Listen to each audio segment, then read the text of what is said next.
여러분 반갑습니다. 진짜 영성 공부 강의하고 있는 서부제일교회 김한원 목사입니다. 다윗에게서 배우는 영성이라는 주제로 강의를 하고 있는데요.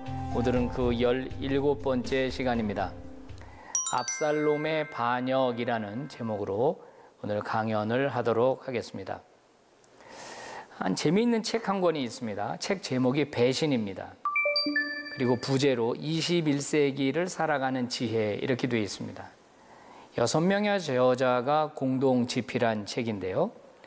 이 책에서 저자들은 21세기 한국 사회의 배신이 창궐하고 있다라고 지적을 합니다. 널리고 널린 게 배신이고 수시로 겪게 되는 게 배신감이라고 말합니다. 배신을 터부시하면서도 배신자들에게 어떤 특별한 혜택을 줌으로써 이 사회가 배신을 장려하고 있다 이렇게 지적을 합니다.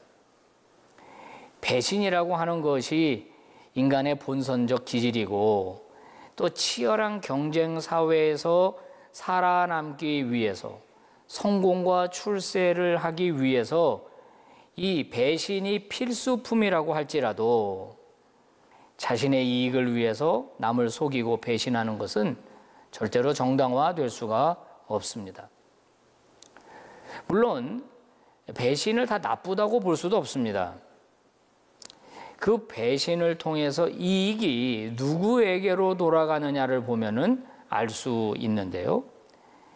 그 배신의 이익이 당사자에게 다 돌아가면 잘못된 것이지만 그것이 공공의 이익, 공공성으로 만약에 이익이 모두에게 돌아간다면 그 배신은 결코 나쁜 배신이라고 할 수는 없겠죠.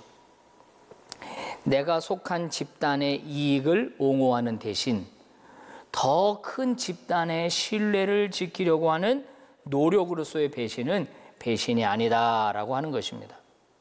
내가 속한 집단이 심각한 악을 저지른다면 용기 있게 그 집단을 배발하고 고발하는 것이 필요하다는 것입니다. 그러나 사소한 이익을 위해서 배신을 하고 그 배신자가 대접을 받고 그 배신이 위대한 것처럼 포장하는 것은 건강한 사회라고 볼 수 없다는 것입니다. 성경, 신약 성경의 대표적인 배신 행위는 가룟 유다의 배신입니다. 우리가 너무나 잘 알고 있죠. 가룟 유다는 예수님의 신임을 한 몸에 받았던 사람입니다. 예수님이 그에게 재정을 맡겼지 않습니까? 그뿐만 아니라 물건을 구매하는 일도 이 가룟 유다에게 맡겼습니다. 가난한 사람을 구제하는 일도 그에게 맡겼습니다. 왜 그렇습니까?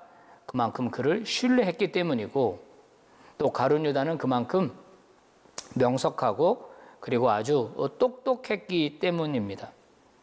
주님은 그에게 잘못한 게 아무것도 없습니다. 그런데 가룟 유다는 예수님을 배신했습니다. 여러분 누군가에게 배신을 당해본 적이 있으십니까? 누군가를 참 믿어줬는데 참 신뢰했는데 그 사람으로부터 배신을 당해본 적이 있으십니까? 그 상처는 말로 다할 수가 없습니다. 오늘 다윗은 배신을 당합니다. 누구에게요? 자기 아들에게 배신을 당합니다. 아들 압살롬은 아주 치밀하게 준비를 해가지고 아버지를 몰아내고 자신이 이스라엘의 왕이 됩니다. 정말 치밀했습니다. 그리고 정말 계획적이었습니다. 압살롬은 일찍부터 백성들의 마음을 훔치기 시작했습니다. 이런저런 애로사항, 민원사항이 있는 사람들이 예루살렘 성을 찾게 될 때 그는 성문에서 그들을 만나줍니다. 그들의 이야기를 들어줍니다. 그러면서 자기가 처리해 주겠다고 약속을 합니다. 사람들은 압살롬을 칭찬하기 시작합니다. 참 마음이 따뜻한 사람이라고, 자상한 사람이라고, 저런 사람이 우리 왕이 되면 좋겠다고 다 그렇게 생각을 합니다. 압살롬은 그것을 목적으로 그렇게 한 것입니다. 다윗이 처리해야 할 문제들을 가로채가지고 자기가 처리하면서 민심을 다 훔쳐갔습니다. 이게 바로 도둑질입니다. 마음 도둑질, 성경은 그가 압살롬의 그 말과 행동이 다윗에게로 향하는 백성들의 마음을 자기에게로 빼앗는 도둑질을 했다라고 이야기를 하고 있습니다. 4년이 지났습니다. 충분했다고 느낀 압살롬은 다윗을 찾아가면서 이렇게 얘기합니다. 자기가 옛날에 그술이라고 하는 곳에서 하나님 앞에 서원한 것이 있었는데 그 서원을 갚으러 내가 헤브론으로 가겠습니다. 허락해 주십시오. 다윗은 전혀 눈치채지도 못하고 평안히 가라 그러면서 자기 아들을 보내주었습니다.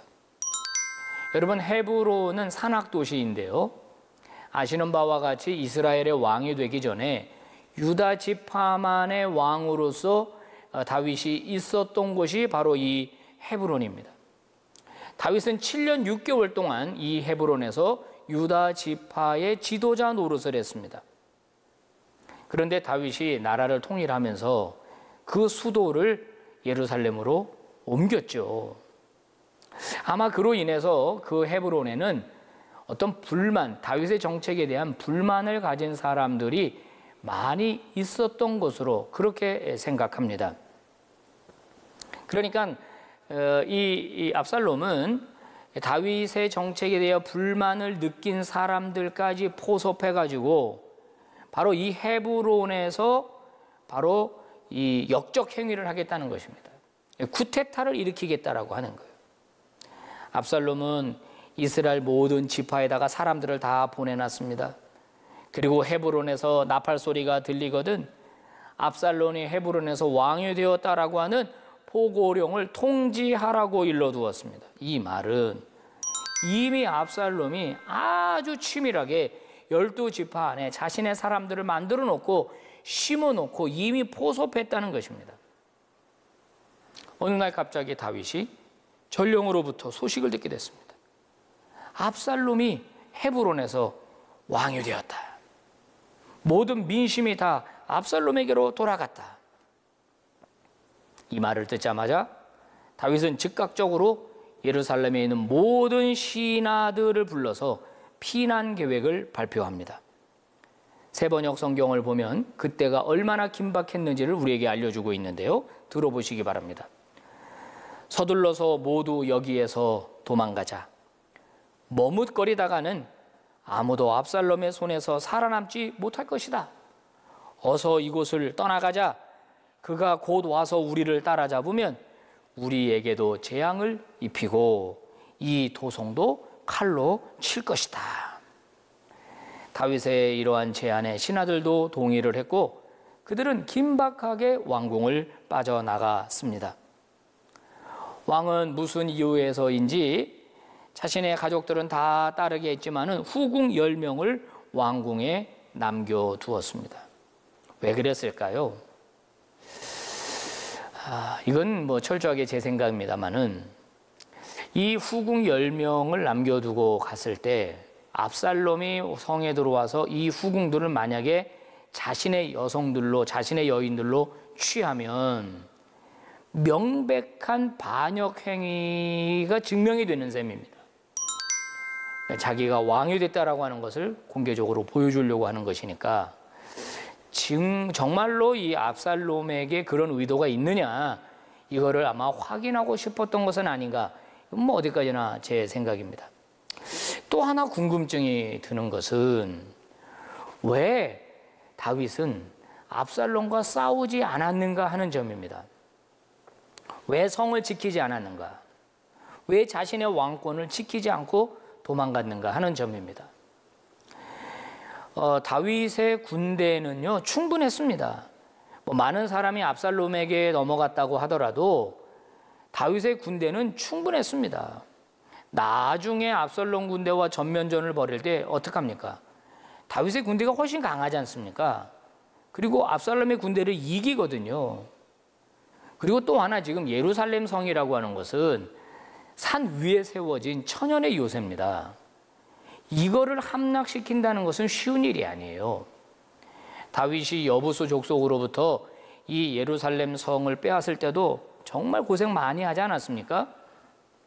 그러니까 사실은 성 안에서 지키고 있는 사람들이 훨씬 유리합니다. 그 압살롬이 쉽게 이 예루살렘 성을 정복하기가 어렵다라고 하는 거예요. 자, 그리고 이 다윗의 군대 장관들은 얼마나 전쟁 경험이 풍부한 사람들입니까? 그죠? 그러니까 다윗은 그 이야기를 들었을 때 즉각적으로 전열을 정비하고 바로 반격에 나설 수 있었다는 겁니다. 압살롬과 붙어볼만 했다는 거예요. 충분히 승산이 있습니다. 그리고 헤브론하고 예루살렘의 거리가 약 30km입니다. 그들이 쫓아오려면 시간이 걸립니다. 그러니까 충분히 준비할 시간도 있었다라고 하는 겁니다. 그리고 이스라엘의 왕이 도망간다? 여러분 이거 조금 창피한 거 아닙니까? 이미지에 큰 타격을 줍니다. 다윗이 어떤 사람입니까? 골리앗하고도 맞짱 떴던 그런 용감한 사람 아닙니까? 그런데 비겁하게 도망친다.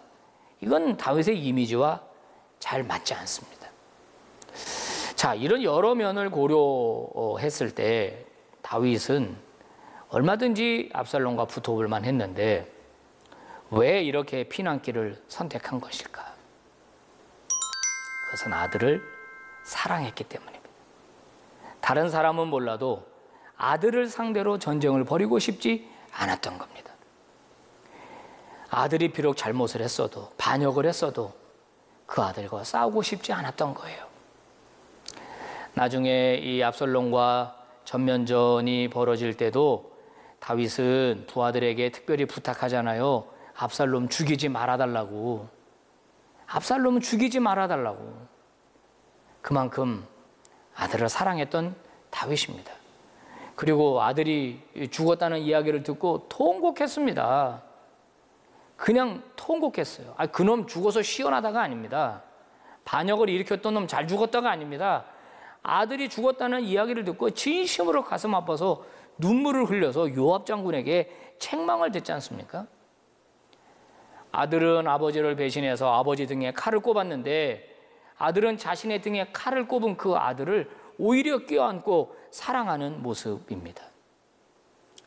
또 하나는 이 아름다운 예루살렘 성이 파괴될까 봐 그는 전쟁을 하지 않은 것입니다. 이 도성도 칼로 칠 것이다. 즉 전쟁이 벌어지면 이 아름다운 예루살렘 성이 무너지는 겁니다. 파괴가 되는 거예요. 이 성이 어떤 성입니까? 하나님의 도성 아닙니까? 이 도성이 그렇게 망가지는 것을 다윗은 원하지 않았습니다. 그래서 피난을 간 것입니다. 또 하나 그가 피난을 갔던 이유는 압살롬의 반역을 하나님의 징계로 받아들였기 때문입니다. 밧세바와의 사건, 범죄 사건, 여러분 기억하시죠? 지난번 강의 때 말씀을 드렸는데요. 그때 나단 선지자가 다윗에게 밧세바와의 범죄와 관련해서 하나님의 징계에 대하여 언급한 적이 있습니다. 사무엘하 12장 11절 12절에 나오는데요. 하나님이 이렇게 말씀합니다. 보라, 내가 너와 내 집에 재앙을 일으키고 내가 내 눈앞에서 내 아내를 빼앗아 내 이웃들에게 주리니 그 사람들이 내 아내와 더불어 백주에 동침하리라. 너는 은밀히 행하였으나 나는 온 이스라엘 앞에서 백주에 이 일을 행하리라. 그러니까 하나님의 심판이 자기에게 임했는데 그 심판이 바로 압살롬의 반역을 통해서 본인에게 임했다는 겁니다. 그러니까 다윗은 이걸 자기가 받겠다는 거예요. 하나님의 심판이기 때문에 받아들이겠다는 겁니다. 우리가 다음번 강의에서도 살펴보겠지만 이 베냐민 지파에 속한 이 시므이라고 한 사람이 따라오면서 피난 가는 다윗에게 저주를 퍼부을 때도 다윗은 뭐라 그럽니까? 그냥 내버려 두라는 것입니다. 하나님이 저를 통하여 나를 지금 책망하는 것이다라고 이 다윗이 받아들인 거예요. 그는 회개하는 심정으로 맨발로 머리를 가리고 울면서 피난을 떠납니다. 다윗의 뒤를 따라 수많은 무리들이 바로 울면서 비참한 심정으로 예루살렘 궁을 빠져나와 피난길에 오르게 된 것입니다. 이때 제사장 사독과 아비아달이 법궤를 메고 다윗에게 옵니다. 그러니까 피난 가더라도 하나님의 법궤는 가져가자는 것입니다. 법궤는 하나님의 임재의 상징입니다. 법궤를 소유하고 있다는 것은 종교적 정통성을 지니고 있다는 뜻이기도 합니다. 그러니까 비록 압살롬이 예루살렘 성을 차지한다고 하더라도 하나님의 선택은 다윗과 함께 한다라고 하는 것을 많은 사람에게 보여줄 필요가 있으니까 이 사독과 아비아달이 하나님의 법궤를 메고서 다윗을 쫓아온 것입니다. 여러분, 이게 정말 필요한 것 아니겠습니까? 지금 피난 가고 있는 다윗과 그를 따르는 사람들에게 하나님의 법궤가 함께 한다는 것은 너무나 중요한 의미가 있습니다. 일부러라도 가져와야 되는데 다윗은 어떻게 합니까? 이 법궤를 돌려보냅니다. 아니다. 이 법궤는 예루살렘에 있어야 한다. 무슨 뜻입니까? 인위적으로 자기가 법궤를 가져오므로 하나님이 나와 함께 한다는 것을 정치적으로 쇼하고 싶지 않다는 겁니다. 하나님이 어떻게 하시는가는 법궤가 있고 없고에 따라 달린 게 아니고 하나님의 전적인 선택에 있는 것이기 때문에 나는 내 인생의 앞날을, 내 운명을 그냥 하나님께 맡기겠다. 내가 이렇게 인위적으로 정치적으로 하나님을 사용하지 않겠다. 이런 결단입니다. 대단한 결단이 아닐 수가 없습니다. 사무엘하 16장 25절 26절 세 번역입니다. 하나님의 궤를 다시 도성 안으로 옮기십시오. 내가 주님께 은혜를 입으면 주님께서 나를 다시 돌려보내 주셔서 이 궤와 이 궤가 있는 곳을 다시 보게 하실 것이요. 그러나 주님께서 나를 싫어한다고 하신다면 오직 주님께서 바라시는 대로 나에게 이루시기를 빌 수밖에 없소. 이것이 바로 다윗의 위대한 점입니다. 그는 위기에 몰려도 정도를 걸어가고 있습니다. 꼼수를 쓰지 않고 있습니다. 전적으로 하나님의 권위를 인정합니다. 하나님을 정치적으로 사용하지 않습니다. 그리고 그는 철저하게 하나님 앞에서 납작 엎드러지는 것입니다. 사랑하는 여러분, 우리 인생에 위기가 있을 수 있습니다. 어려움이 있을 수 있습니다. 그때 우리는 깊이 생각해 봐야 할 것이 있습니다. 이것을 통하여 하나님이 나에게 말씀하고 있는 것은 없는가? 나는 이것 앞에 어떻게 반응해야 하는가? 이것을 우리가 깊이 생각해야 합니다. 그래서 어떤 상황에도 꼼수를 쓰면 안 됩니다. 어떤 상황에도 어떤 옳지 않은 방법을 사용해서는 안 된다라고 하는 것이에요. 다윗처럼 어려워도 정도를 걸어가고 사태가 긴박해도 정도를 걸어가는 그런 믿음의 종들이 되시기를 바랍니다. 그 다음에 이 다윗의 피난을 통해서 우리가 하나 발견할 수 있는 것은 다윗에게 충성된 사람이 있었다라는 점이에요. 다윗에게 충성된 사람. 무슨 말입니까? 진정한 충성은 위기 때가 돼서야 그 진가를 발휘할 수 있게 된다는 뜻입니다. 다윗이 위기를 만나게 되니까 진정한 충신들이 구별되더라는 것입니다. 가짜와 진짜와 구별되더라는 것이에요. 아히도벨 같은 사람들은 압살롬을 따랐습니다. 그런데 여러 사람들은 여전히 다윗을 지지하고 어떤 그 사태를 따라서 이렇게 마음을 바꾸는 게 아니라 다윗을 지지하고 다윗을 따랐다라고 하는 점이에요. 다윗에게는 생사고락을 함께한 위대한 부하들이 있었습니다. 그들은 하나님 앞에서, 다윗 앞에서 충성된 모습을 보여줬는데요. 그 중에 이제 이때라고 하는 사람을 우리가 한번 살펴볼 수 있습니다. 이때, 제가 농담 한번 하겠습니다. 이때라고 하는 사람이 이때, 뭐 이겁니다. 그는 이방인 출신입니다. 다윗이 사울을 피해서 블레셋에 들어간 적이 있는데, 블레셋 왕 아기스에게 전략적으로 협력하면서 한동안 거기 있었던 적이 있습니다. 그리고 나올 때 아마 그를 데리고 나온 게 아닌가. 그는 용병입니다. 용병. 자, 이 외국인 용병들조차도 다윗에게 충성된 모습을 보여주었습니다. 여러분, 이 용병 입장에서 본다면 뭐 압살롬이나 다윗이나 무슨 상관이 있겠습니까? 자신들에게 그냥 돈만 주면 됩니다. 자, 민족적 관점에서 볼 때도 뭐 별 의미가 없고, 뭐 이 싸움이 어떻게 되든지 간에 힘센 사람한테 붙으면 되는 것이죠. 그런데 이런 불리한 상황 속에서도 이때는 다윗을 선택합니다. 또 다윗은 뭐라 그래요? 나 따라오지 말라고 그래요. 그런데도 불구하고 이때는 다윗에게 충성을 다짐합니다. 이때는 한 번만 하는 게 아니라 지속적으로 다윗에게 충성된 마음을 보여주는 아주 신실한 사람입니다. 또 한 사람은 바로 후세입니다. 후세.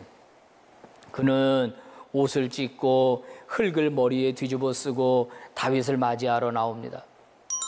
옷을 찢었다는 말, 흙을 머리에 뒤집어 썼다는 말은 압살롬의 반역을 통분히 여기는 이 표현입니다.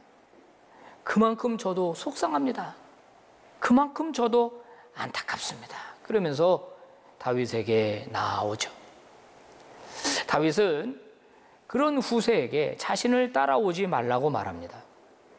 나는 당신을 보호해 줄 힘이 없다. 그런데 당신이 나한테 함께 한다는 건 내가 너무 부담이 된다. 그러면서 오히려 후세를 예루살렘으로 보냅니다. 그러면서 거기에 사독과 아비아달 제사장이 이미 들어가 있으니 그들과 협력해서 그 안에서 나를 좀 도와줘라. 이렇게 해서 의리 있는 친구 후세는 다윗의 제안에 동의를 하고 예루살렘 성읍으로 들어갑니다. 자, 압살롬이 이제 뭐 군대를 이끌고 예루살렘에 막 들어왔습니다. 그런데 웬일인지 성문이 활짝 열려 있습니다. 가보니 성이 비어 있고 왕궁이 비어 있어요. 한판 전쟁을 생각할 요령으로 그냥 왔는데 싸움이 없이 왕궁을 차지하게 되니까 이 압살롬이 이게 너무 좋아서 어쩔 줄을 몰라 하는 겁니다. 이때 바로 이 후세가 압살롬에게 다가온 것이죠. 그가 압살롬이 그 후세에게 묻습니다. 당신은 우리 아버지의 신하 아닙니까? 근데 왜 아버지랑 같이 안 가고 여기에 와 있습니까?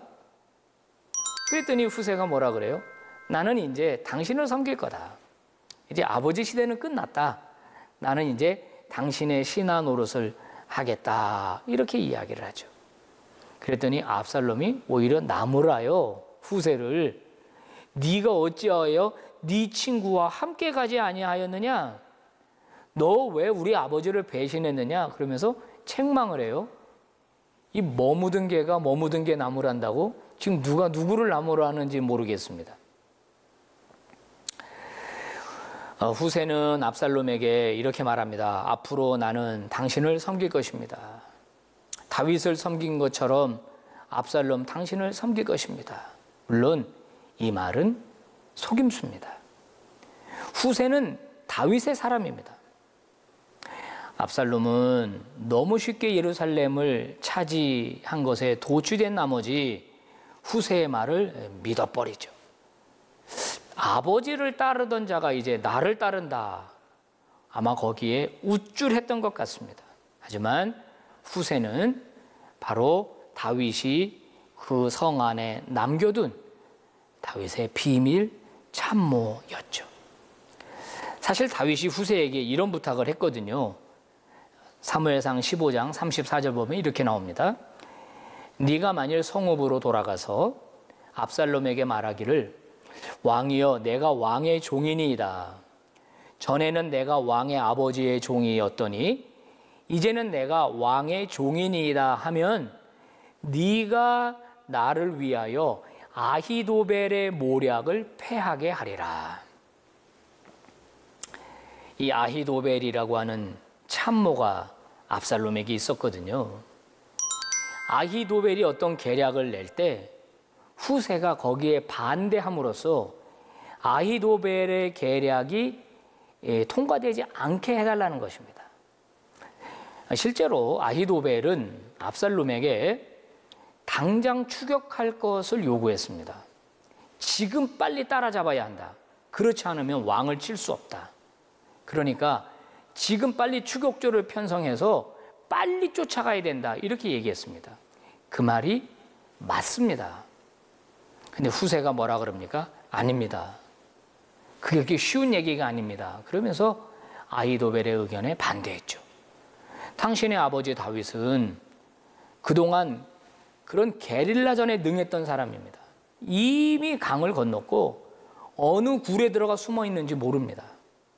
만약에 쫓아갔다가 실패하게 되면 이건 더 큰 낭패입니다. 그러니까 그러지 말고 일단 좀 군대를 재정비하고 나중에 제대로 붙는 게 훨씬 더 유리합니다. 이렇게 후세가 반대 의견을 냈습니다. 압살롬은요, 아히도벨의 말이 아니라 후세의 말을 듣습니다. 그래서 다윗이 살아날 수 있었던 거예요. 다윗의 작전이 성공한 것입니다. 여러분, 충성이라고 하는 것은 그 사람이 누구의 말을 듣는가 살펴보면 알 수 있습니다. 충성은 누구를 따르느냐, 누구의 말에 순종하느냐입니다.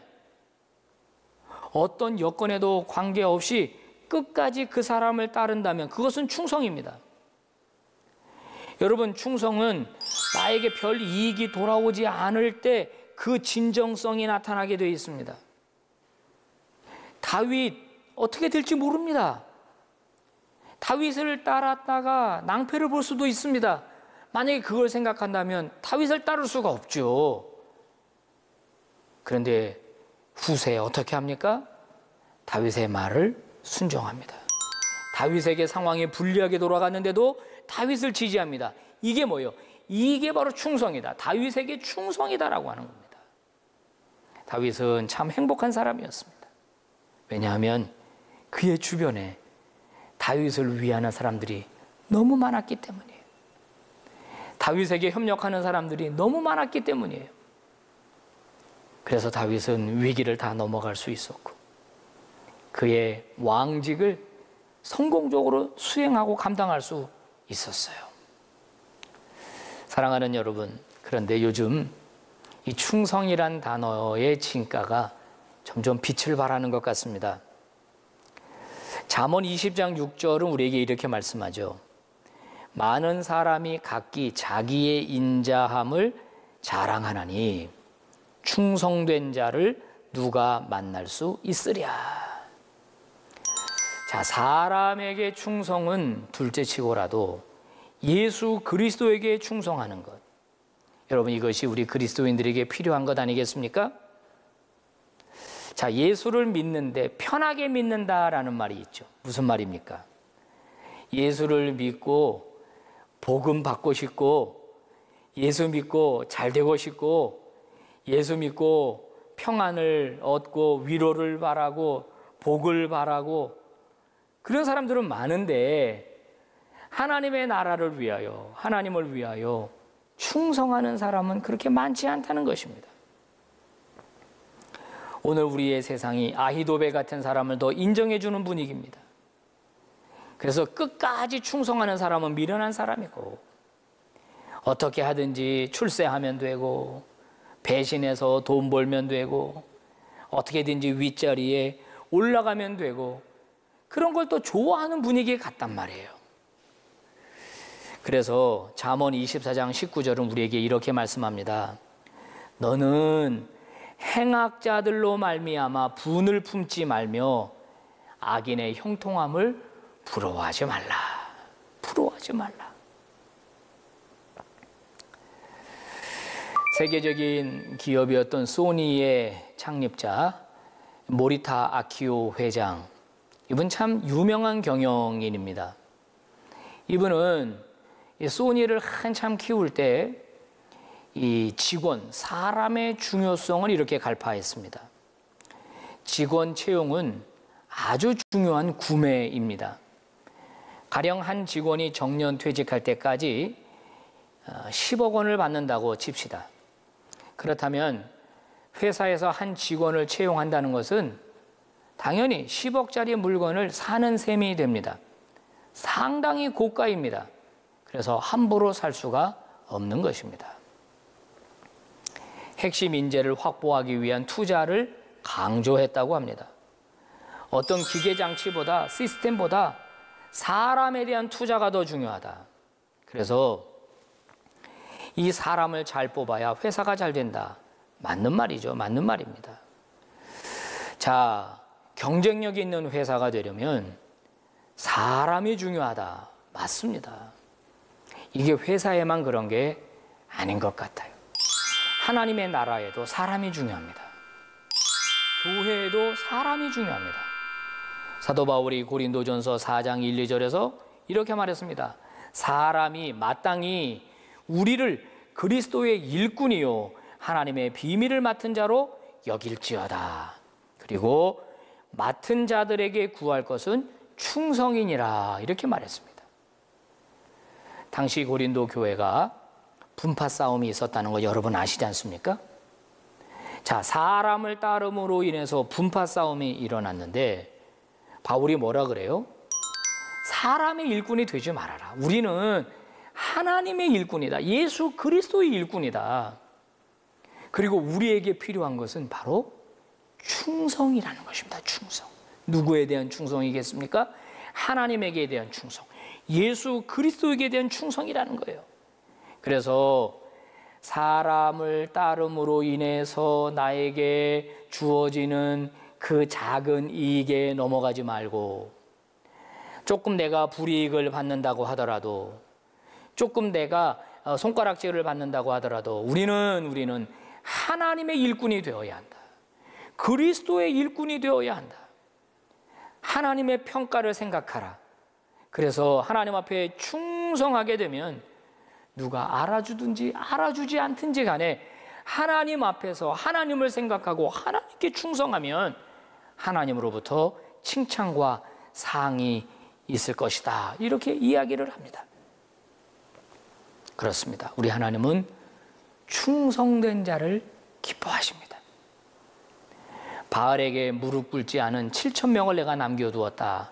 하나님이 엘리야에게 말씀하셨지만 7,000명도 소중하지만 직접 현장에서 하나님 앞에 충성스러운 모습을 보여주는 엘리야 한 사람이 더 소중하다는 것이에요. 마태복음 25장에 달란트 비유가 나옵니다. 여러분 잘 아시죠? 5달란트, 2달란트, 1달란트를 각각 받았습니다. 1달란트 받은 사람은 땅에다가 묻어놨습니다. 그러나 5달란트와 2달란트 받은 자는 즉시로 가서 열심히 장사해서 각각 배의 이익을 남겼습니다.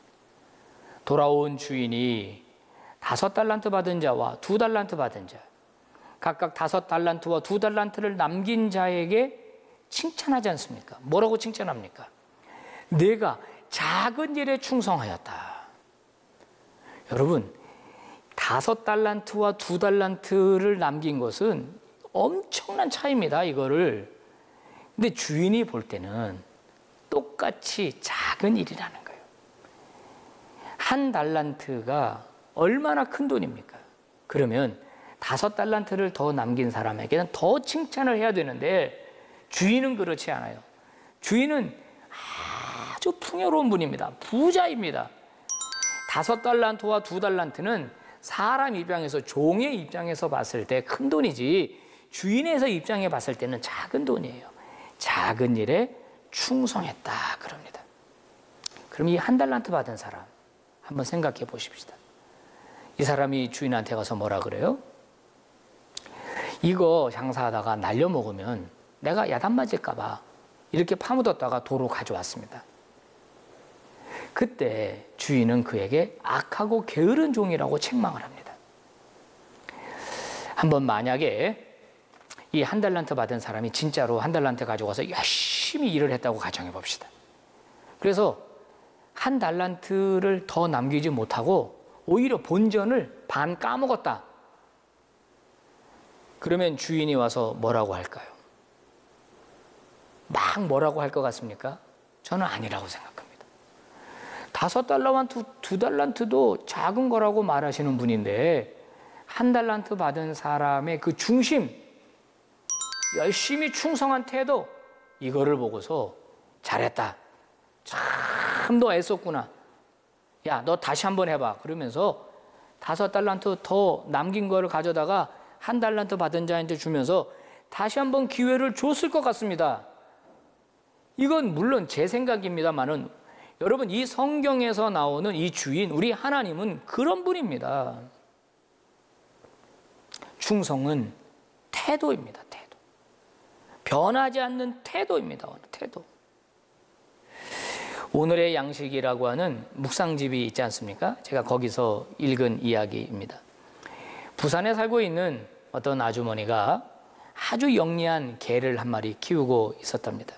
그래서 바구니를 입에다 물려주고 고기 한 금 주세요 메모지를 넣고 그리고 돈이랑 같이 그 바구니에 넣어서 정육점에 이 개를 보내면 이 정육점 주인이 고기 한 근을 썰어가지고 그 바구니에다가 넣어주면 그걸 물고 다시 주인에게로 돌아오곤 하였답니다. 근데 이 아주머니가 서울로 이사를 왔다는 거예요. 이 아주머니가 이사 온 집 건너편에 정육점이 있었답니다. 그래서 이 개에게 저 정육점에 가서 고기를 사오너라 그러면서 늘 했던 것처럼 고기 한 근만 주세요 하고 거기다가 넣어서 개를 보냈는데 어찌된 일인지 이 개가 돌아오지 않더라는 거예요. 왜 안 돌아오지? 왜 안 돌아오지? 서울에는 개 도둑이 많았는데 아마 개 도둑이 훔쳐갔나 보다 하고 포기하고 있었답니다.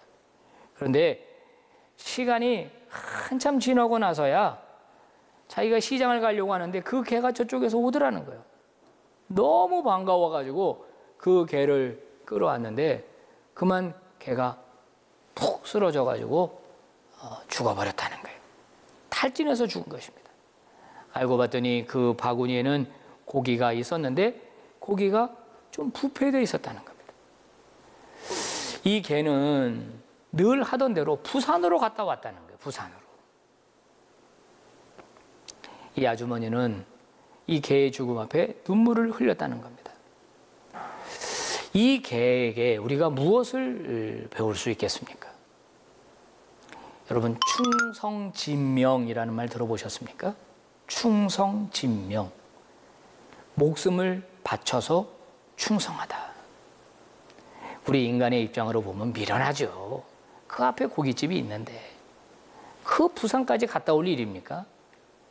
하지만 이 개는 무슨 마음으로 갔다 온 것입니까? 주인이 시키니까. 주인이 시키니까 중간에 포기하지도 않고 다른 길로 가지도 않고 가서 끝까지 그것을 가져왔다는 거예요. 여러분, 우리가 하나님 앞에서 가져야 할 태도가 바로 이런 태도 아니겠습니까? 우리는 하나님의 종입니다. 우리의 주인은 하나님이십니다. 미련하지만 좀 진득하고도 진중한 그런 종이 필요하다는 거예요. 그런 믿음과 그런 신앙을 우리가 가져야 한다는 것입니다. 사도 바울이 말하잖아요. 맡은 자들이 구할 것은 충성이다, 충성이다. 그렇습니다. 우리 모두가 하나님께 대하여야 할 태도는 바로 하나님 나라에 대한 충성이라고 하는 것입니다. 로마서 16장 마지막 절에 보면 20여 명의 이름들이 쭉 기록되어 있습니다. 그 사람들은 모두 하나님 나라에 충성한 사람들입니다. 왜 그 명단이 거기 기록되어 있겠습니까? 하나님이 잊지 않으신다는 거예요. 하나님 앞에서 충성한 사람들을 하나님은 잊어버리지 않는다는 거예요. 반드시 그들에게 은혜와 상을 부어주신다는 것입니다. 성령의 9가지 열매, 거기에 충성이 들어있습니다. 충성은 성령의 열매입니다. 성령의 사람이 맺어야 할 열매 중에 하나가 바로 충성이라는 거예요. 다시 말씀드리지만 누가 알아주든지 알아주지 않든지, 여러분이 교회에서 봉사할 때 여러분 교회 담임 목사님이 알아주든지 알아주지 않든지 간에 내가 그 일을 최선을 다해서 하는 것입니다. 그게 하나님을 기쁘게 한다는 거예요. 그것이 하나님을 영화롭게 한다는 것입니다. 오늘 다윗은 압살롬의 반란을 경험하게 됩니다. 가슴 아픈 일이고 슬픈 일입니다. 하지만 다윗은 단지 목숨만을 부지하기 위해서 정신없이 도망치지 않았습니다. 그 위기의 순간에도 하나님을 향한 충성심을 놓치지 않습니다. 하나님의 법궤를 돌려보냅니다. 자신을 따르겠다고 하는 사람들을 전부 다 만류합니다. 내 인생 어떻게 될지 모르는데, 하나님 손에 달렸는데 나를 따라오지 마라. 그리고 철저하게 자기 자신을 회개하고 하나님 손에 자기 자신을 맡기면서 유대 광야로 나아갔습니다. 얼마든지 압살롬에게 저항할 수 있었습니다. 얼마든지 성을 지킬 수 있었습니다. 그만한 힘이 있었습니다. 그만한 용맹함과 지략이 다윗에게 있었습니다. 하지만 다윗은 하나님의 징계로 받아들이고 하나님 앞에 철저하게 그 고난을 받아들이는 태도를 취함으로써 하나님께 대한 충성심을 보여줬습니다. 하나님, 어떻게 나한테 이럴 수가 있습니까? 어떻게 내 아들의 반란을 일으키게 할 수가 있습니까? 제가 하나님께 평생 충성했는데 결국 나한테 보여주시는 게 이것입니까? 이렇게 하지 않았다는 거예요. 그것조차도 하나님의 섭리의 손길로 받아들이고 하나님을 향한 그의 그 진심 어린 충성심의 마음을 그는 바꾸지 않았다는 것입니다. 압살롬의 반란이 일어나도 다윗은 여전히 그대로였습니다. 다윗이 이런 태도를 견지하니까 다윗의 주변에 있는 많은 사람들이 그런 다윗을 쫓은 거예요. 그런 다윗에게 충성을 보여준 것입니다. 이럴 때마다 이렇게 바뀌고 저럴 때마다 저렇게 바뀌는 다윗이었다면 다윗에게 그런 충성심을 보여주지 않았을 것입니다. 사랑하는 여러분, 저와 여러분은 충성스럽게 예수 그리스도의 뒤를 따르는 종들이 되시기를 바랍니다. 사람을 따르지 마십시오. 상황이 바뀐다고 여러분의 태도를 바꾸지 마십시오. 그리고 신실한 하나님의 사람이 있다면 그와 함께 하십시오. 신실한 하나님의 종이 있다면 그와 협력하십시오. 그가 어려울 때 그를 도우십시오. 그가 힘들 때 그를 위로하십시오. 그래서 정말로 충성된 사람들끼리 모여서 손에 손을 잡고 서로 위로해주고 격려해주고 그렇게 하면서 하나님의 나라를 이루어 가시는 귀한 종들이 다 되시기를 주의 이름으로 축복합니다. 감사합니다.